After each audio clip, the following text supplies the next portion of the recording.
বিএনপির শুক্রবারে লাস্ট 24 আওয়ার্সে মানে যে ব্লান্ডারটা করছে, ঠিক আছে? এগুলা নিয়ে জাস্ট কয়েকটা কথা বলি।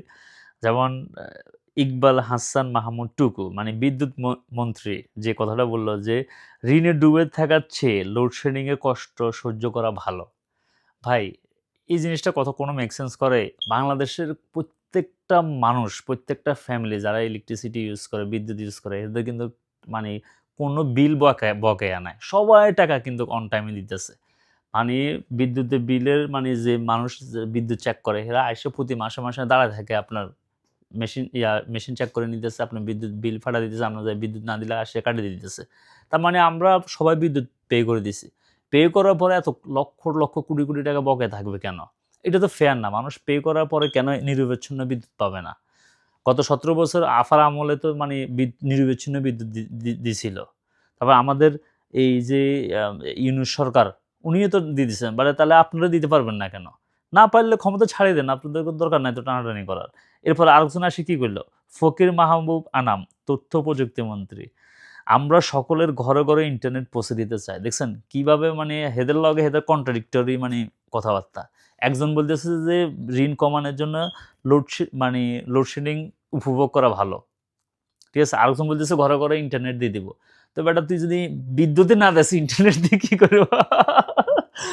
বিদ্যুতেরও লাই এবার ইন্টারনেট দিয়ে কি করবে এটা আপনারা বলেন। ইন্টারনেট চলবেও বিদ্যুৎ ছাড়া।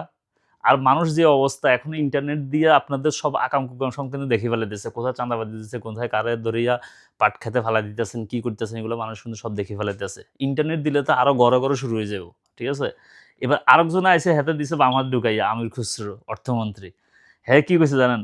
অর্থনীতির কঠিন পরিস্থিতি সামাল দিতে ট্যাক্স বাড়াতে হবে। ওরে বাপরে বাপ! এবার তো মানুষ মিডল ক্লাসরে খেপায় দিবেন আপনি।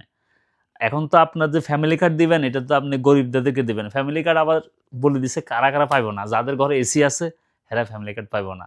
যাদের এক ফ্যামিলিতে যদি কেউ যদি সরকারি চাকরি করে, তাদের ফ্যামিলি কার্ড পাবে না। যাদের ঘরে গাড়ি আছে, মানে আপনার যদি একটা কার থাকে, আপনি ফ্যামিলি কার্ড পাবেন না।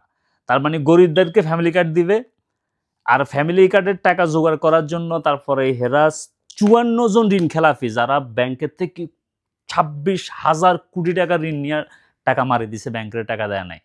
ঠিক আছে? এই টাকাটা যোগান দেওয়ার লাগে আমাদের নাকি ট্যাক্স বাড়াবে। মানুষ তো পুরা খেইপা রাস্তায় নামে যাবে বুঝছেন মিডল ক্লাস। কারণ মিডল ক্লাস এমনে গত ১৬-১৭ মাসে কোনো ইনকাম নাই তাদের। কোনো টাকা পয়সা নাই। এর ভিতরে আপনি যদি বলেন যে আপনার ট্যাক্স বাড়াইতে হবে, এই মানুষগুলা ভাই আপনারা ১৭ বছর মানে আমাদের তারেক রহমান লন্ডনে আছিলেন। উনি তো মানে আশায় ছাড়ি দিয়েছিলেন যে আর প্রধানমন্ত্রী হইবে না। তারপরে মানুষ আনি উনারে বসাইছে। আপনি কিছু একটা করেন নইলে মানুষ কিন্তু খুব ক্ষেপা। ঠিক আছে? আর মানুষে এখন কিন্তু আর দমাইয়া রাখতে পারবেন না। বুঝছেন? মানুষ কিন্তু এখন আপনি কিছু দিতে পারেন না। এরপরে মাঝখান দিয়ে আবার মিডল ক্লাসের উপর ট্যাক্স বসায় দিতেছেন। পোলাপাইন যখন ইউনিভার্সিটিতে যাইবো বলবে ইউনিভার্সিটি ভিএটি।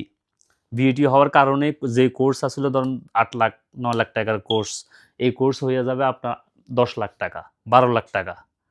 তারপরে বাজারের দ্রব্যমূল্য সবকিছুর দাম বাড়তে থাকবে। কারণ আপনাদের তো ফান্ডে টাকা নাই। আপনারা এখন বাংলাদেশ ব্যাংকে থেকে শুধু টাকা ঠাস, ঠাস, ঠাস, ঠাস করে টাকা ছাপাইবেন। এই কারণে তো আমরা আইনা ওই এ এ গার্মেন্টস মালিকরা আইনা বাংলাদেশ ব্যাংকের গভর্নর বানায় দিছেন। আর যার মাথা সারা বছর সে বাংলাদেশের বিভিন্ন মানিটারি ফান্ড নিয়ে কাজ করছে, অর্থনীতি নিয়ে কাজ করছে। যার লাইফে চলে গেছে পিএইচডি, টিএইচডি করতে এসব ইকোনমি নিয়ে, হেরে আপনারা বাড়ি করে দিছেন। এগুলা কিন্তু মানে ভালো সাইন না। ঠিক আছে? মানুষ কিন্তু এখন খুব স্মার্ট, বিশেষ করে জেন জি জেনারেশন। ঠিক আছে? এরা ফান করতে, করতে মানে খেলে দিব। ঠিক আছে?